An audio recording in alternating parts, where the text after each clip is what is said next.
नमस्कार, स्वागत है आपका जनगणमन 24/7 पर, जो कि मेरा यूट्यूब चैनल है। आप उसे लाइक करें, सब्सक्राइब करें। और सारी चीजों के बीच में प्रधानमंत्री नरेंद्र मोदी ने अचानक इजराइल जाने का प्रोग्राम बनाया।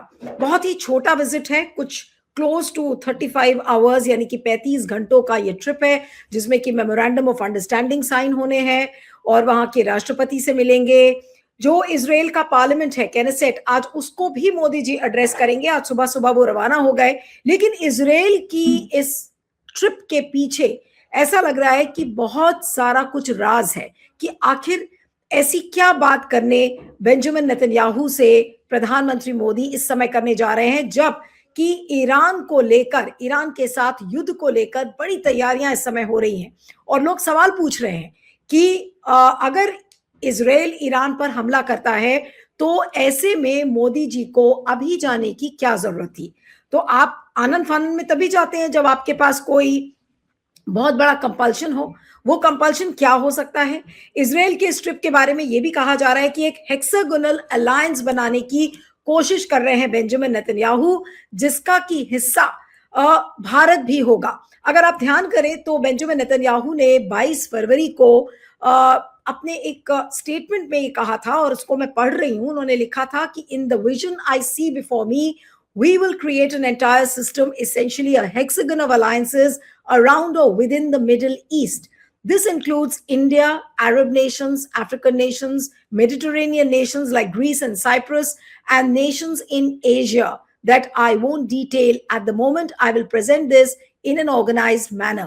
उसके बाद उन्होंने कहा कि the intention here is to create an axis of nations that see eye to eye on the reality challenges and goals against the radical axis, both the radical Shia axis, which we have struck very hard, and the emerging radical Sunni axis.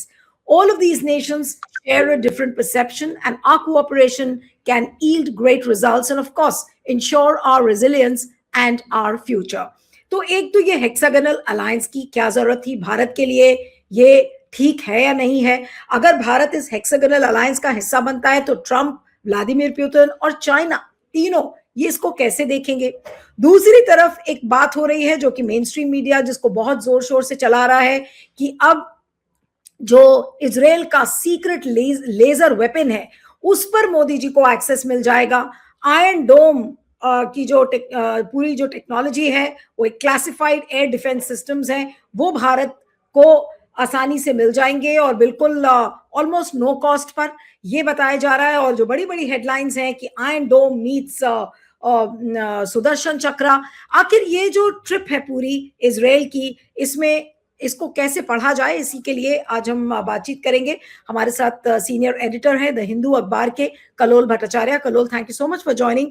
और ये अचानक से जो Israel का दौरा मोदी जी का नजर आ रहा है, आखिर इसके पीछे की वजह क्या है? और भारत ने जब इजराइल का निर्माण हुआ था 1948 में, तो भारत ने उस समय उसका विरोध किया था, लेकिन धीरे धीरे मोदी जी ने अपने संबंध इजराइल के साथ ऐसे बना लिए और अब तो कुछ दूसरे ही लेवल का रिश्ता नजर आ रहा है। जी जी, thank you so much Neelu ji that you have invited me. मैं दरअसल पहले ये कहना चाहूंगा कि प्रधानमंत्री मोदी का ये इजराइल के लिए दूसरा दौरा है 9 साल में।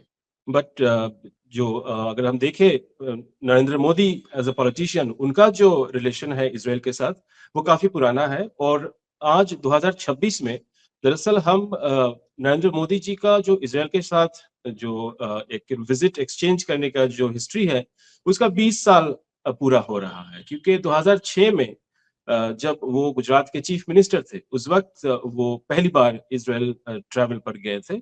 और हमें याद करना चाहिए कि उस वक्त जो यूपीए सरकार थी, उसके जो एग्रीकल्चर मिनिस्टर थे उस वक्त शरद पवार जी, उन्होंने डेलीगेशन लीड किया था 2006 में।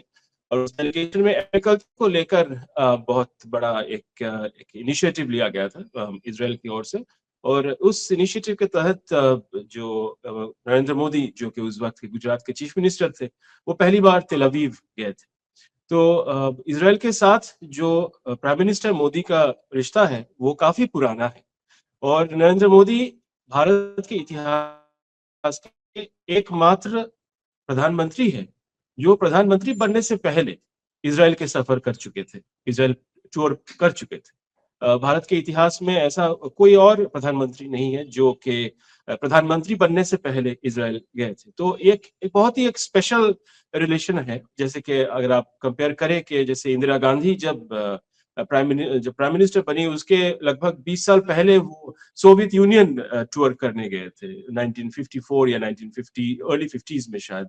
तो मैं ये कहना चाह रहा हूँ कि जब कोई प्रधानमंत्री बनता है तो उनके जो खास रिलेशंस होते हैं, प्रधानमंत्री बनने के बाद ये काफी नेचुरल होता है कि उनको और उनकी जो रिलेशंस है उनको वो एनहांस करे, क्योंकि उनका जो खास पॉलिटिकल जर्नी रहा है उसमें भी किसी न किसी तरीके से शायद उस रिलेशनशिप को उन्होंने एक तरह के वो सब रिलेशनशिप शायद उनको मदद किया हो उस जमाने में। तो मैं मानता हूँ कि आज प्रधानमंत्री मोदी जब इजराइल जा रहे हैं, आज उनका 20 साल पूरा हो रहा है इजराइल के साथ। उनका जो पर्सनल जो दोस्ती है उस दोस्तीपूर्ण जो रिलेशन है उसका, तो मैं तो उसको ऐसे देखता हूँ, ये प्रधानमंत्री मोदी का दूसरा रिश्ता नहीं है, ये नरेंद्र मोदी जी का तीसरा विजिट है इजराइल के लिए। तो काफी लंबा इनका खास रिलेशन रहा है, इसको उस पर्सपेक्टिव से देखना जरूरी है, पहली बात।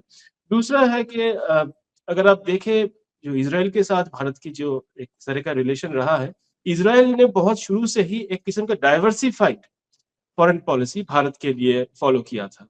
जब वो यूपीए की सरकार थी उस वक्त इजराइल चीफ मिनिस्टर्स तक रीच आउट करते थे और दूसरे दलों के साथ वो संपर्क बनाते थे, क्योंकि तभी तो जो बीजेपी के नेता जैसे कि नरेंद्र मोदी जी उस वक्त के चीफ मिनिस्टर गुजरात के, वो ट्रैवल कर पाए थे। पर आज जो इजराइल का रिलेशन है भारत के साथ, वो सिर्फ और सिर्फ प्रधानमंत्री मोदी और उनका जो सरकार है और उनके इनिशिएटिव्स है उसके ऊपर फोकस्ड है। तो इजराइल के साथ आज जो भारत का रिश्ता है उसमें दूसरे दलों का स्टेक्स नहीं दिखाई देता है। अगर आप रिवाइंड करें तो देखेंगे 2000 के आसपास, शायद 2005-6 तक जो वेस्ट बंगाल के चीफ मिनिस्टर थे उस वक्त के, बहुत टॉल पॉलिटिकल लीडर ज्योति बासु, वो भी इजराइल गए थे और बाकी दलों के लीडर्स, बल्कि सीपीएम के नेता द लेट सीताराम येचुरी, वो भी गए थे इजराइल टूर पे। बट आज कल के जो नेता है उनमें उतना ज्यादा डिवर्सिटी आपको देखने को नहीं मिलता है, खास हाई लेवल पर।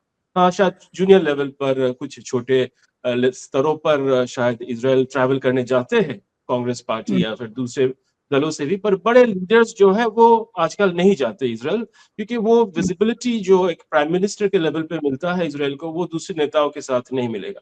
तो इजराइल की तरफ से भी एक रिलेशनशिप का डाइवर्सिफाइड रिलेशन से आज वो रिलेशन नरेंद्र मोदी जी के ऊपर फोकस्ड हो रहा है, वह फिर हो चुका है। तीसरा बात जो है, भारत इजराइल के लिए एक बहुत बड़ा फॉरेन पॉलिसी अचीवमेंट है, एक सक्सेस स्टोरी। इजराइल जिसके चारों तरफ दुश्मनी मुल्क तो है, पॉलिटिकली इसको कैसे देखा जाएगा? आज मैं प्रियंका गांधी का एक ट्वीट पढ़ रही थी और आज सुबह का ट्वीट है प्रियंका गांधी का, उन्होंने लिखा है कि I hope that honourable prime minister Narendra Modi ji mentions the genocide of thousands of innocent men, women and children in Gaza while addressing the Knesset on his upcoming trip to Israel and demands justice for them. India has stood for what is right throughout our history as an independent nation. We must continue to show the light of truth, peace and justice to the world. ये बात लिखी है और प्रधानमंत्री केनेसेट को address भी करेंगे। आपको लगता है कि मोदी जी कुछ ऐसा बोलने वाले हैं? और कल तो उनकी ट्रिप में मैं आइटिनरी में देख रही थी, वो होलोकॉस्ट म्यूजियम भी जा रहे हैं। देखिए, होलोकॉस्ट म्यूजियम जाना तो अच्छी बात है मेरे ख्याल से, और वो हम पहले भी गए हैं। और मैं तो ये कहूंगा कि मैंने जैसे कहा, ये भारत के साथ जो इजराइल का रिलेशन है, ये इजराइल के तरफ से इजरायली फॉरेन मिनिस्ट्री या फिर इजरायली फॉरेन पॉलिसी जो है, इसका सक्सेस स्टोरी है। हमारे ओर से बड़े सारे एडजस्टमेंट्स, बड़े सारे कॉम्प्रोमाइजेस किए जा रहे हैं, जो हमारे ट्रेडिशनल जो अप्रोच रहा है इस इलाके के साथ। जैसे कि हमने 2 स्टेट सोल्यूशन बहुत शुरू से ही फॉलो किया है, पर आजकल जैसे वो 2 स्टेट सोल्यूशन के बारे में हम लोग ज्यादा बात नहीं करते। अगर मौका मिले तो हम लोग नहीं करना चाहते टू स्टेट सोल्यूशन के बारे में। बीच-बीच में जैसे अभी पिछले हफ्ते आपने देखा कि भारत ने पहले तो लगभग जो दुनिया के सबसे ज़्यादा देशों ने जब उसको कंडेम किया, इज़राइल का जो एनेक्सेशन की पॉलिसीज़ जो हो रही है वेस्ट बैंक में, उसको जब बहुत सारे देशों ने कंडेम किया, भारत उस स्टेटमेंट को पहले साइन नहीं किया। लगभग 24 घंटे बाद उस स्टेटमेंट पर साइन किया। तो ये जो फ्लिप फ्लॉप जो दिखाई दे रहा है, ये तो हमारे तरफ से, जैसे प्रियंका गांधी के ट्वीट के बारे में आपने बात किया, ये जो ह्यूमैनिटेरियन इश्यूज है, इसके ऊपर तो भारत पहले सबसे सबसे पहले बोलता था। भारत तो जो अपने पोजीशंस है, भारत तो मान लीजिए leadership- अगर 30 साल। हाँ जी, सॉरी। मैंने कहा कि पहले भारत बोलता था इन ह्यूमैनिटेरियन इश्यूज के बारे में, लेकिन अब कुछ बोलता नहीं है, खासतौर से इजराइल पैलेस्टीन के मुद्दे पर, क्योंकि जो अभी जो जेनोसाइड का जो माहौल है गाजा स्ट्रिप पर, वो तो दुनिया के सामने है। अब उसमें तो कोई डाउट नहीं, ये तो अब ये डाउट के लेवल पे नहीं है कि वहां पर जेनोसाइड हो रहा है या फिर हुआ है। साफ है वहां पर जेनोसाइड है, हो रहा है, चल रहा है। अब उसी कंडीशन को अगर आप देखें, इजराइल वेस्ट बैंक में उसे एक्सपैंड करने जा रहा है, तो भारत क्या कर रहा है? तो भारत अपना प्रधानमंत्री इजराइल भेज रहा है। तो नेचुरली हम तो देखते, जो हमारे जो ट्रेडिशनल जो फॉरेन पॉलिसी फॉर्मुलेशंस है, उस पर हमने बड़े सारे कॉम्प्रोमाइज किए। पर एक तरह से वो इजराइल अगर भारत को ये सब करने पे मजबूर कर सकता है, तो ये तो इजराइल के लिए सफलता है। और मेरे ख्याल से हम लोगों के लिए ये सोचने की बात है कि हमारे जो ट्रेडिशनल फॉरेन पॉलिसी गोल्स हैं, उसका क्या हुआ इस बीच।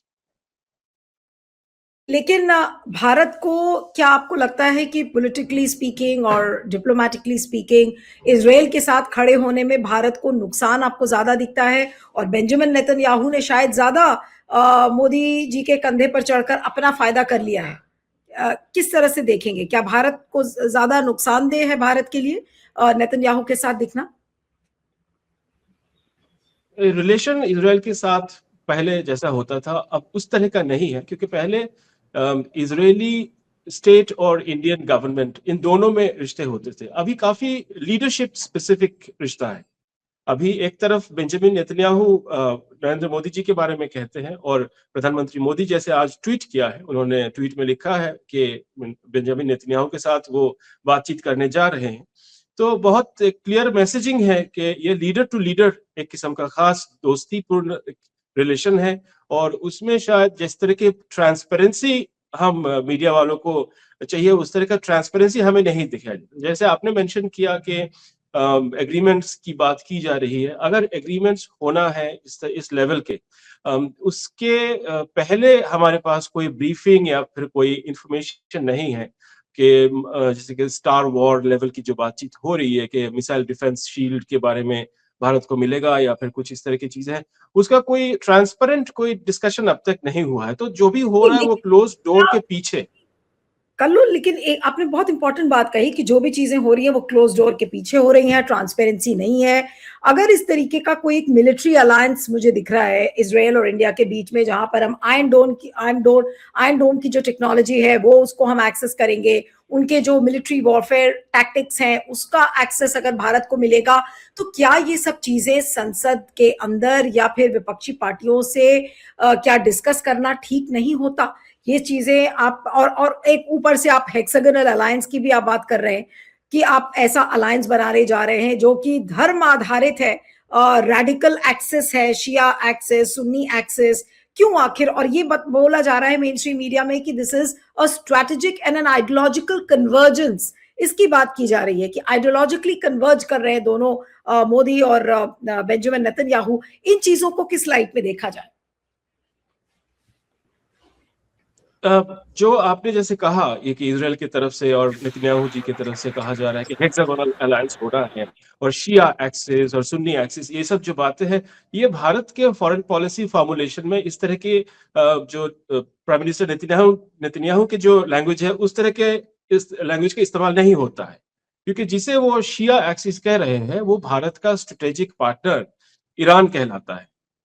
अब Exactly. ईरान के साथ भारत के बड़े बड़े करीब रिश्ते हैं, और भारत का जो भी पाकिस्तान के साथ प्रॉब्लम्स है वो काफी हद तक ईरान हैंडल करता है। अब कश्मीर के मुद्दों पर हमने पहले भी इस बात पर एक बार चर्चा की है कि कश्मीर के मुद्दे पर ईरान भारत को किस तरह से समर्थन करता आया है। ये कोई नई बात नहीं है, ये दशकों से भारत को समर्थन मिलता आ रहा है ईरान की ओर से। और तो अभी जैसे आपने कहा कि हेक्सागोनल अलायंस की बात हो रही है, क्योंकि हमारे ऊपर कई सारे देश के जो फ्रेंडली जो कंट्रीज है उनके प्रेशर रहता है इंडिया के ऊपर कि जी आप आइए हमारे डिफेंस में आप सहायता कीजिए। जैसे अभी कुछ दिन पहले आपने देखा कि यूनाइटेड अरब एमिरेट्स के पूरा जो रॉयल फैमिली है वो पूरा का पूरा दिल्ली आ गया और हवाई जहाज में उनके 4 बड़े हवाई जहाज को लेकर पूरा रॉयल फैमिली दिल्ली पहुंच गया और उन्होंने आकर यहाँ पे रिक्वेस्ट की कि इंडिया को हमारे साथ एक डिफेंस एग्रीमेंट करना चाहिए। बट सच्चाई तो ये है कि हमारे लगभग 1 करोड़ से ज्यादा लोग गल्फ के अलग-अलग देशों में काम करते हैं। अगर मान लीजिए सऊदी अरेबिया के साथ यूएई का कल को कुछ बड़ा कुछ कॉन्फ्लिक्ट हो जाए, तो वहाँ पर रहने वाले जो भारतीय हैं, उनके ऊपर सबसे ज़्यादा इम्पैक्ट हो सकता है। तो इस तरह की जो रीजनल अलायंसेस होते हैं, उसको इंडिया बहुत केयरफुली इसके प्रोज एंड कॉन्स को देखकर ही कदम उठाता है। पर इज़राइल की तरफ से अगर ये कहा जा रहा है कि हेक्सागोनल अलायंस होंगे और जहाँ तक हमें दिखाई दे रहा है कि मिडल ईस्ट या फिर वेस्ट एशिया एक ऐसा इलाका है, जहाँ पर तरह-तरह की कॉन्फ्लिक्ट्स साल भर चलते रहते हैं और भारत के लिए वहाँ के किसी भी कॉन्फ्लिक्ट के अंदर स्टेक होल्डर बनना कोई अच्छी खबर नहीं है। तो हमारे अलाइज या फिर जैसे कि इज़राइल हो या फिर यूनाइटेड अरब एमिरेट्स हो या फिर कतर या फिर सऊदी अरेबिया या फिर ईरान, कोई भी अगर भारत को ये कहे कि जी आके हमारा समर्थन कीजिए, तो भारत का जो पॉलिसी रहा है वो ये कि हम उनकी बात सुनते हैं, पर उनके साथ हम लोग डिफेंस के मुद्दे पर बहुत ही केयरफुल रहते हैं, क्योंकि हमें पता है कि वहां पर किस तरह की फोर्सेस काम करता है और वो भारत के साथ क्या हो सकता है अगर भारत वहां पर इन्वॉल्व हो जाए। तो मेरे ख्याल से मैं तो ये मानता हूँ कि हमारे विदेश मंत्रालय के जो बड़े और सीनियर ऑफिशियल्स हैं, वो बेंजामिन नेतन्याहू के ये जो रिक्वेस्ट है कि हेक्सागोनल अलायंस में शामिल होने का, इसको बहुत केयरफुली वो देखेंगे, एनालाइज करेंगे, उसके बाद ही कुछ करेंगे। मुझे नहीं लगता कि ये ओपन एंड शट एक किस्म का केस है जहां पर नेतन्याहू बोलेंगे और भारत उसमें शामिल हो जाएगा। नहीं, पर मुझे लेकिन चिंता ये है कि तो जो जो हेक्सागोनल अलायंस की नेतन्याहू बात कर रहे हैं, क्या भारत उसका हिस्सा इतनी आसानी से बन जाएगा? उन्होंने जिस तरीके से अपने 22 तारीख के स्टेटमेंट में बोला है कि वी आर इंक्लूडिंग नेशंस, जो अरब नेशंस हैं, उसमें भारत है और उसमें उन्होंने मेडिटेरेनियन नेशंस का उल्लेख किया है, जिसमें साइप्रस और ग्रीस है। तो आपको लगता है कि क्या इन सारे देशों की रजामंदगी हो गई है और भारत के लिए कितना मुश्किल होगा अगर वो हेक्सागोनल अलायंस का हिस्सा बनते हैं? तो चाइना, डोनाल्ड ट्रंप, रशिया, ये जो देश हैं वो हमें कैसे देखेंगे अगर हम इजराइल के साथ इस तरह से आते हैं इस हेक्सागोनल अलायंस में? इसमें तो कोई भारत के लिए फायदा है नहीं, क्योंकि पहली बात है, अभी 2-4 दिन पहले की आप खबर देखे होंगे, जो अमेरिका का जो एम्बेसडर है, उन्होंने टकर कार्लसन को एक इंटरव्यू दिया। उसमें उन्होंने कहा कि इज़राइल अगर चाहे तो अरब देशों का बहुत सारा जो इलाका है, जो कि सऊदी अरेबिया तक है, वो सब इलाका भी अगर इज़राइल के पास चला जाए तो कोई प्रॉब्लम नहीं है। तो ऐसे ऐसे जो बातचीत जो इज़राइल की ओर से या फिर इज़राइल के समर्थन करने वाले जो लोग हैं, अगर जो वो लोग करते हैं, तो आप समझ लीजिए कि इज़राइल के प्रति अरब देशों में किस हद तक एक तरह का गुडविल इस वक्त हो सकता है। बिल्कुल साफ है, गुडविल है नहीं। तो भारत, जिसका बहुत ज्यादा स्ट्रेटेजिक रिलायंस अरब देशों पर, जहां तक हमारा जो एनर्जी है, क्रूड ऑयल, गैस, ये सब गल्फ के देशों से आता है। हमारे 1 करोड़ से ज्यादा लोग वहां पर गल्फ के देशों में काम करते हैं। और जहां अगर हम जीसीसी यानी कि गल्फ के देशों की, अगर हम सदर्न रीजन के अरब देशों की अगर हम बात ना करें, अगर हम सिर्फ ईरान की बात करें, जिसके साथ अब इसराइल के जंग होने की बहुत ज्यादा संभावना है और बहुत बड़ा जंग हो सकता है इस बार, तो ईरान के साथ तो हमारे बहुत गहरे और बहुत ही स्ट्रेटेजिक रिलेशन है। अपनी अभी कश्मीर के बारे में बात की, ईरान एक ऐसा मुल्क है लेकिन जिसके आपको जरिए लगता है कि ही मोदी भारत का जो अफगानिस्तान नहीं पॉलिसी है वो सक्सेसफुल हो सकता है। नहीं कलो, जी। लेकिन आपको लगता है कि मोदी जी नेतन्याहू को बोल सकते हैं कि भाई आप ईरान के साथ जंग मत करिए? क्या ईरान के बिहाफ पर मोदी जी बोलेंगे? आज तक तो नहीं देखा हमने इस तरह की कोई बात करते हुए, क्योंकि जो हमने देखा पिछले 24 घंटे में वो कि भारत ने कहा कि अपने सिटीजन्स को ईरान छोड़ने के लिए। तो जहां तक अगर पहले होता था, जब जब यासिर अराफात जिंदा थे, वो कहते थे कि भारत इजराइल को कहे कि पैलेस्टीनियंस के ऊपर अत्याचार ना करे इजराइल। तो भारत के एक तरह का एक एक्सपेक्टेशंस था उस जमाने में कि भारत कुछ कहता इजराइल को, पर आज तो वो एक्सपेक्टेशन भी शायद कम है और भारत बोलता भी नहीं है इजराइल को कुछ करने के लिए, क्योंकि देखिए जिस तरह से वहां से पैलेस्टीनियन जो वर्कर्स जो इजराइल के अंदर काम करते थे उनका अब इजराइल में काम करना बंद हो गया है, और उनका वो जो अपॉर्चुनिटीज है वो सब अपॉर्चुनिटीज अब बाहर के लोगों को जा रहा है। अब वो उसी सब पोजीशंस पर जहां पैलेस्टीनियंस काम करते थे, आज इंडियन लेबर जाकर उसी पोजीशंस को ऑक्युपाई कर रहा है, और हमारे तरफ से खुली मतलब क्लीन चिट दिया जा रहा है कि अगर इजराइल चाहे तो भारत से वर्कर्स रिक्रूट कर सकता है, और वही हो रहा है। तो जो रिलेशन तो दूसरी ओर जा रहा है ना, कि आपके पास जो मान लीजिए जो आपके जो मोहरे थे या फिर जो आपके जो मूव्स थे वो आप एग्जर्ट नहीं कर रहे हैं, तो मेरे ख्याल से और ये भी तो है कल्लोल की, ईरान जो के बारे में हमारे तो बातचीत लेबरर्स, है नहीं। जो हमारे लोग यहाँ से इजराइल जाकर काम कर रहे हैं, मैं अभी 2-3 दिन पहले सोशल मीडिया पर देख रही थी कि वो लोग मारे गए हैं। क्या उन लोगों का मुद्दा भी मोदी जी आपको लगता है कि उठाएंगे इस अपने ट्रिप में? उठाना चाहिए, उठाना चाहिए, क्योंकि भारत को कभी भी एक कॉन्फ्लिक्ट एरिया में अपने सिटीजन्स को नहीं भेजता है। आपको याद होगा 2011 में जब लिबिया में जंग शुरू हुए, 2011 के बाद जब अभी तभी एक साल के अंदर भारत ने अपना जो एम्बेसी था उसे साथ वाले देश ट्यूनीसिया में भेज दिया था, और उसके बाद भारत के सिटीजन्स को मतलब इजराइल के जो लिबिया की तरफ एक एडवाइजरी था कि भारत के सिटीजन्स लिबिया ना जाए। अब इंडिया का ऐसा कोई एडवाइजरी नहीं है भारत के अपने इंडिया के सिटीजन्स के ऊपर कि वो इजराइल ना जाए, क्योंकि बहुत सारे सिटीजन्स अभी इजराइल जा रहे हैं और इजराइल जाके काम भी कर रहे हैं। तो बात साफ है कि जब इजराइल की बात आती है तो वहां पर जो रूल्स है वो अलग किस्म के रूल्स है, और बाकी देशों के लिए भारत के रूल्स कुछ और है। तो ये साफ है कि ये एक कॉन्फ्लिक्ट देश है, एक ये देश आसपास के मुल्कों के साथ लड़ाई कर रहा है, और हमारे देश के नागरिकों को वहां पर जाकर काम करना खतरे से मतलब खाली नहीं है, तो रिस्क है वहां पर बहुत ज्यादा, और सरकार को इस बारे में हमारे सिटीजन्स को और ज्यादा इन्फॉर्म करना चाहिए।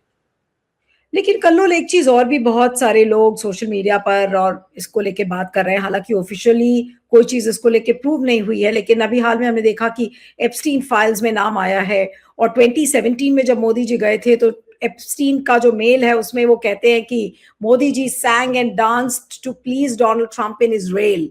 और आज सोशल मीडिया पर इसको लेकर बहुत ज्यादा चैटर हो रही है कि भाई मोदी जी क्या फिर से सॉन्ग एंड डांस करने के लिए गए हैं, डोनाल्ड ट्रंप को प्लीज करने के लिए गए हैं।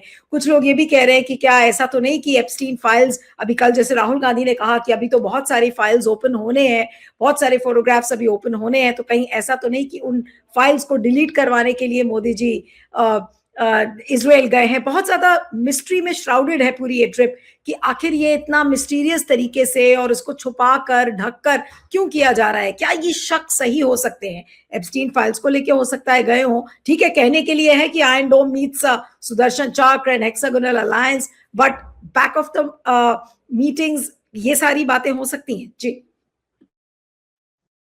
देखिए, जो आपने कहा वो बहुत ही रोचक और मसालेदार बातें हैं, और ये तो आप सोशल मीडिया में देख ही रहे हैं और चल रहा है। स्पेकुलेशन के तौर पर मतलब सुनने में इंटरेस्टिंग लगता है कि क्या ऐसा हो सकता है, पर सबसे बड़ा चीज जो है, देखिए नीलू जी, इजराइल के साथ भारत का जो रिलेशन है वो हमेशा से एक चाबी के तरह काम किया है।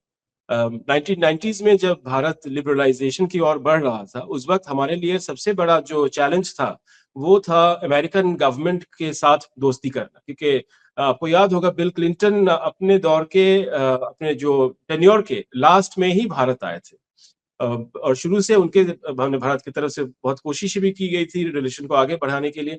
1990s में जब इजराइल के साथ इंडिया का रिलेशन हुआ तो इजराइल के साथ इंडिया के रिलेशन एक तरह का चाबी का काम किया कि वेस्टर्न यानी कि जो यूएस रिलेशनशिप है उसको एडवांस करने का। अभी जो सबसे बड़ा चैलेंज है भारत के लिए वो है ट्रंप एडमिनिस्ट्रेशन के साथ भारत का रिश्ता।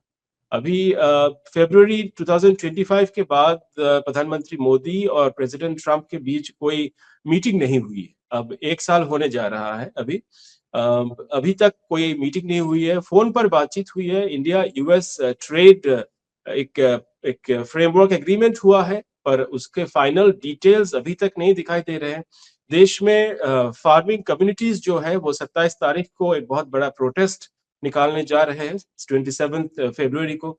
उसके बाद 23 मार्च को पूरे देश में बहुत बड़ा प्रोटेस्ट का अरेंजमेंट किया जा रहा है इंडिया यूएस ट्रेड एग्रीमेंट के बारे में। तो जो मेन मुद्दा है इंडिया के साथ यूएस का जो रिलेशन है, उसमें भी इजराइल को एक लार्जर एक रोल प्ले करना पड़ेगा अगर इंडिया को उस रिलेशन को बचाना है तो। क्योंकि अभी इस वक्त सिर्फ लीडर टू लीडर रिलेशन की हमने बात की कि नेतन्याहू और प्राइम मिनिस्टर मोदी के बीच में एक तरह का जो रिश्ता है, उस तरह का रिलेशन प्रधानमंत्री मोदी और प्रेसिडेंट के बीच बनते हुए दिखाई नहीं दे रहा है। अभी आप कल सुने होंगे प्रेसिडेंट ट्रंप ने वही बात दोबारा रिपीट किया कि हमने इंडिया पाकिस्तान के जंग को रोका और वहां पर लगभग कुछ 35 मिलियन लोग मर सकते थे अगर वहां पर न्यूक्लियर जंग हो जाती, हमने उस जंग को रोका। और ये वो सबके सामने खड़े होके वहां पर लॉ मेकर्स के सामने बोल रहे थे। तो साफ है जो भारत के लिए या फिर हमारे प्रधानमंत्री के लिए जो सेंसिटिविटी का जो मुद्दा है वो प्रेसिडेंट ट्रंप के सामने कोई मायने नहीं रखता, उनके अलग ही कैलकुलेशंस है। तो चैलेंज ये है कि नेतन्याहू, तो वो मोदी जी की बात सुनेंगे पर उन्हें क्या नेतन्याहू ट्रंप को इन्फ्लुएंस कर पाएंगे कि जी हाँ। देखिए भारत के लिए इस तरह के बातचीत करना ठीक नहीं है, आप अपने बातों को बंद करें। क्या ट्रंप नेतन्याहू की बात मानेंगे? मेरे ख्याल से उसमें तो मुझे शक लगता है कि नेतन्याहू इजरायली जो रिलेशन है उसका एक लिमिट है, उस रिलेशन से ज्यादा एक्सपेक्ट करना मेरे ख्याल से ठीक नहीं। नहीं, लेकिन आपको क्या लगता है कि मोदी जी का सगा ज्यादा कौन हो सकता है, डोनाल्ड ट्रंप या फिर बेंजामिन नेतन्याहू? क्योंकि लोग ये कह रहे हैं कि भाई एप्स्टीन फाइल्स का भी जो सारा लिंक है और एप्स्टीन का वो कहीं ना कहीं मोसाड से जुड़ा हुआ है, लोग उसको भी जोड़ रहे हैं। तो अगर हम उस एस्पेक्ट को देखते हैं तो आपको क्या लगता है कि मोदी जी बचकर निकल सकते हैं, या मोदी जी के जिन मंत्रियों का नाम है या फिर और लोगों का जिनका नाम आया है, क्या भारत अपने लिए एक सेफ पोजीशन तलाश पाएगा अगर वो नेतन्याहू पर पूरा ट्रस्ट करके और नेतन्याहू से कुछ बातें करते हैं? तो इस तरह का स्कैंडल बहुत रेयर है नीलू जी पूरे दुनिया के इतिहास में। अगर आप प्रोफुमो स्कैंडल को ले ले, 1960s में जो स्कैंडल बना था, 1980s में आपको याद होगा हम लोग बिल्कुल छोटे थे पर हमने भी बहुत पढ़ा उस जमाने में, पैमेला बोर्डेस स्कैंडल बहुत फेमस हुआ था उस जमाने में। पर जो एप्स्टीन स्कैंडल है ये एक तरह का जियो स्ट्रेटेजिक इसका डिमेंशन है, क्योंकि इतने देशों के लोगों का नाम आ रहा है इस स्कैंडल में। ये कोई छोटी बात नहीं है और ना ही इसको लेकर हमें जोक्स करना चाहिए। हाँ, अलग बात है कि एप्स्टीन इतना बड़ा ट्रेजेडी, और इसको आजकल मतलब वेस्ट के कुछ लोग इसको एक तरह का क्राइम्स अगेंस्ट ह्यूमैनिटी कह रहे हैं, क्योंकि जिस तरह के बच्चियों का यौन शोषण हुआ है एप्स्टीन के द्वारा और जिस तरह के लोगों ने किया है, उस तरह का कहा जा रहा है कि अगर इसके इर्द भी किसी का साया भी अगर उसके ऊपर पड़े तो मेरे ख्याल से वो भी खतरनाक है। तो एक तरह का पब्लिक लेवल पर जनमानस में अगर हम कहें तो एक डाउट भी अगर है तो उस डाउट को भी क्लियर करना चाहिए। जैसे आपने कहा और हम सब जानते हैं कि कुछ सीनियर मंत्रियों का नाम आ रहा है, बड़े बड़े बिजनेसमैन के नाम आ रहे हैं और ये सब पब्लिक फिगर्स है। अगर लोगों में इन लोगों के बारे में जनमानस में अगर इन सारे इंपॉर्टेंट लोगों के बारे में कोई डाउट है तो एक प्रेस कॉन्फ्रेंस से वो डाउट्स क्लियर नहीं हो सकते। उसके लिए पूरी तरीके एक क्लियर इन्वेस्टिगेशन होना भी जरूरी है। अब भारत को यानी कि भारत सरकार को एक क्लियर पोजीशन लेना चाहिए इस तरह की जो स्कैंडल्स है और जहां पर खासतौर से बहुत यंग बच्चियों का यौन शोषण किया गया है, एक तरह का पीडोफाइल रिंग चलाया गया है। अब वेस्ट में आपको पता है अलग अलग तरह के स्कैंडल्स होते हैं, छोटे बड़े, पर सभी स्टैंडर्ड्स के परे है इस तरह के जो स्कैंडल जो अभी चल रहा है वेस्ट में, खासतौर से यूनाइटेड स्टेट्स में। तो मुझे लगता है कि इसके बहुत ट्रांसपेरेंट होना जरूरी है क्योंकि लोगों में बहुत इंटरेस्ट है तो किस किस का नाम आ सकता है। अब प्रधानमंत्री इस वक्त इजराइल जा रहे हैं और कहा जा रहा है कि मोसाड का भी लिंक था एप्स्टीन के साथ। तो ये तो एक किस्म की बिल्कुल स्टेट टू स्टेट रिलेशन में आ जा रहा है बात कि भाई असल में है क्या मुद्दा। तो अगर थोड़ी सी ट्रांसपेरेंसी हर तरफ से हो और जो पावरफुल लोग हैं हमारे देश के वो भी अगर कुछ डाउट्स को क्लैरिफाई करें तो एक कॉन्फिडेंस बढ़ेगा लोगों में उनके प्रति। बिल्कुल बिल्कुल।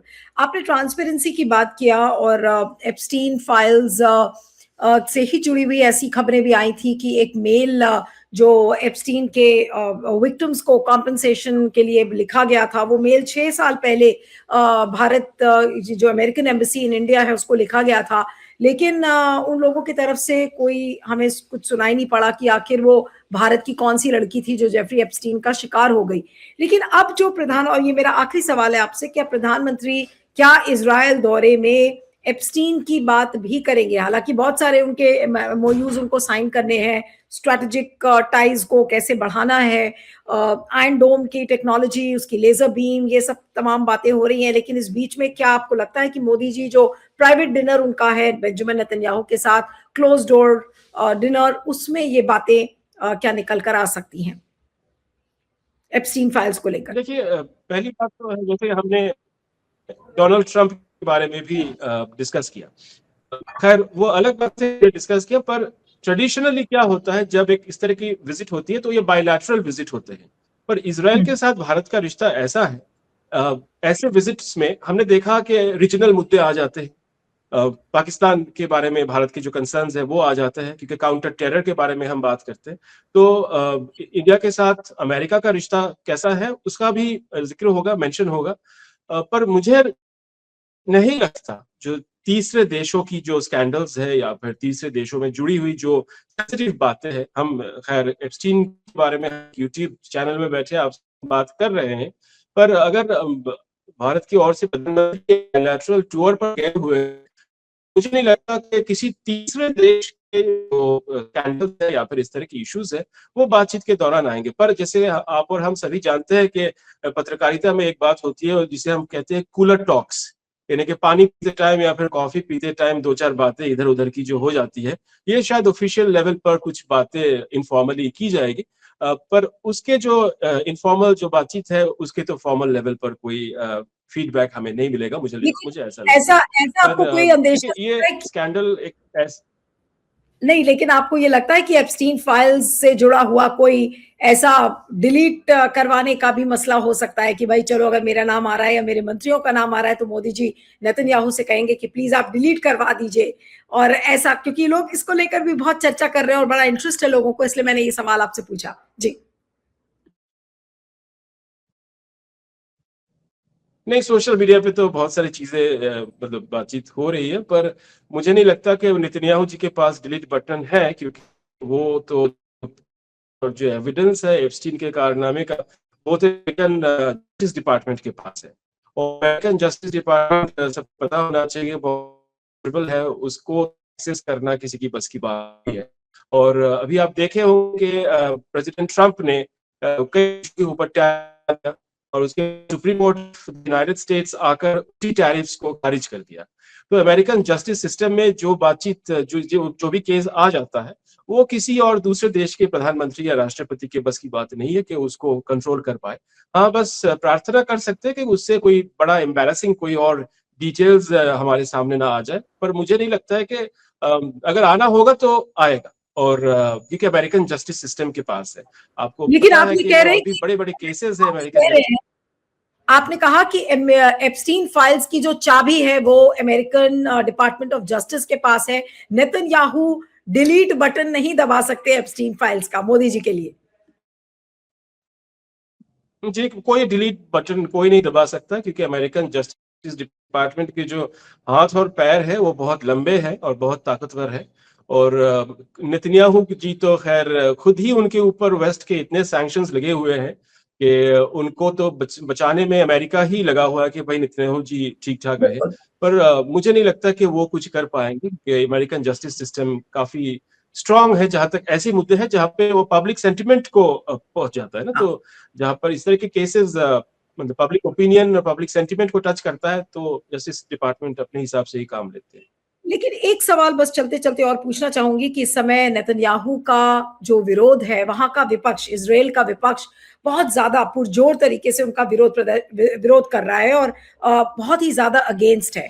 क्या ये चीजें भारत को नहीं दिख रही थी? और मोदी जी अभी 3-4 महीने बाद शायद वहां पर चुनाव है, you can correct me if I am wrong, लेकिन अगर चुनाव हार जाते हैं नेतन्याहू, तो मोदी जी की ये जो ट्रिप है उस पर फिर से सवाल और निशान खड़े होते हैं कि भाई आप क्यों ऐसे समय में वहां इजराइल गए, जब आपको पता है कि वो वहां का विपक्ष पूरी तरीके से उनका विरोध कर रहा है, तो फिर अगला सवाल होता है कि क्या जैसे मोदी जी ने डोनाल्ड ट्रंप के लिए कहा था कि अब की बार ट्रंप सरकार, तो क्या अब की बार नेतन्याहू सरकार करने के लिए भी मोदी जी गए हैं? जी बिल्कुल, आपने बहुत इंपॉर्टेंट सवाल पूछा नीलू जी, क्योंकि मैं आपको रिमाइंड कराना चाहूँगा, कुछ ही महीने पहले इज़राइल ने कतर के ऊपर एक मिसाइल फायर किया था और कतर के साथ जो इज़राइल के डिप्लोमैटिक रिलेशन है, उसको बिल्कुल ही डिस्ट्रॉय कर दिया था उस मिसाइल फायरिंग ने, क्योंकि मिसाइल का टारगेट था हमास के जो पॉलिटिकल लीडरशिप जो कतर में रहते हैं। और उस वक़्त जो इज़राइल के फॉर्मर फॉरेन मिनिस्टर ज़िपी लिवनी जिन्होंने कतर और यूनाइटेड अरब एमिरेट्स के साथ इज़राइल के रिलेशन, डिप्लोमैटिक रिलेशन को एस्टैब्लिश किया था लगभग 20 साल पहले। ज़िपी लिवनी जी ने इसका विरोध किया था और उन्होंने खुले ट्विटर पर टिप्पणी भी की थी कि ये इस तरह का काम नहीं करना चाहिए, क्योंकि अभी मैं ज़िपी लिवनी की बात कर रहा हूँ, मैं प्रधानमंत्री रह चुके पहले इज़राइल के एहूद ओलमर्ट की बात करूंगा, क्योंकि एहूद ओलमर्ट ने खुलकर नेतन्याहू जी का क्रिटिसिज्म भी किया है कई बार, क्योंकि अभी जिस तरह के कैंपेन गाजा स्ट्रिप में चल रहा है, ये सबको पता है कि ये सिर्फ और सिर्फ प्राइम मिनिस्टर नेतन्याहू अपना चेयर बचाने के लिए, अपने आप को इन्वेस्टिगेशन से दूर रखने के लिए किया है। अब पिछले 2023 अक्टूबर 7 के बाद जो सिक्योरिटी और इंटेलिजेंस फेलियर था, उसकी तहकीकात ना हो सके, उसकी इन्वेस्टिगेशन ना हो सके, इसके लिए प्रधानमंत्री नेतन्याहू इस जंग को खींच रहे हैं। अब बोर्ड ऑफ पीस बना लिया गया है, सीज फायर भी कर लिया गया है, फिर भी वहां पर जो अटैक्स है वो बंद नहीं हो रहा है इसराइल की ओर से, और उसके बदले में उन्होंने अब वेस्ट बैंक पर भी अपना जो इलीगल सेटलमेंट्स है उसको आगे बढ़ा रहे हैं। तो इससे इसराइल के जो डोमेस्टिक सेटअप है वहां पर बहुत टेंशन है, वहां पर बहुत ऑपोजिशन हो रही है और क्रिटिसिज्म हो रही है। और ऐसे मौके पर जब भारत के प्रधानमंत्री वहां ट्रैवल कर रहे हैं, तो ये बात तो इसराइल के सब सेक्शंस पर मतलब इसकी एक मेंशन होगी कि भारत का प्रधानमंत्री इस वक्त आ रहे हैं जब हमारे ही बीच में बहुत ज्यादा तनातनी चल रही है। पर मुझे लगता है कि मुझे उम्मीद है कि जो ये रिलेशन एक ऐसा एक सक्सेसफुल रिलेशन रहा है इसराइल की ओर से, क्योंकि जैसे मैंने पहले भी कहा कि इसराइल के चारों ओर दुश्मन देश है, इसका जो सबसे जो खास जो दोस्त है वो हिंदुस्तान है, जो लगभग 5 से 6 घंटे लगते हैं हवाई जहाज में पहुंचने में। तो एक इसराइल के साथ भारत को छोड़कर एशिया में अगर आप देखें तो कोई और दूसरा दोस्त है ही नहीं, बाकी तो सब उनके दुश्मन है। तो इसराइल के लिए एक बहुत ही इंपॉर्टेंट एक फॉरेन पॉलिसी अचीवमेंट है कि पिछले 30-35 साल में इन्होंने भारत को पकड़ के रखा है, और भारत के साथ जो दोस्ती है वो उनके लिए बहुत इंपॉर्टेंट है। तो ये तो गई बात उनकी तरफ से, तो मेरे ख्याल से नेतन्याहू के जो अपोनेंट्स हैं वो भी ये बात को समझते हैं कि उनके लिए भी भारत एक इंपॉर्टेंट पार्टनर है।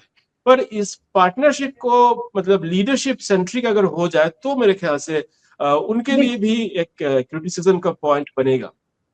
बिल्कुल। चलिए, आपका बहुत बहुत शुक्रिया Kallol, thank you so much for joining. Thank you thank you so much.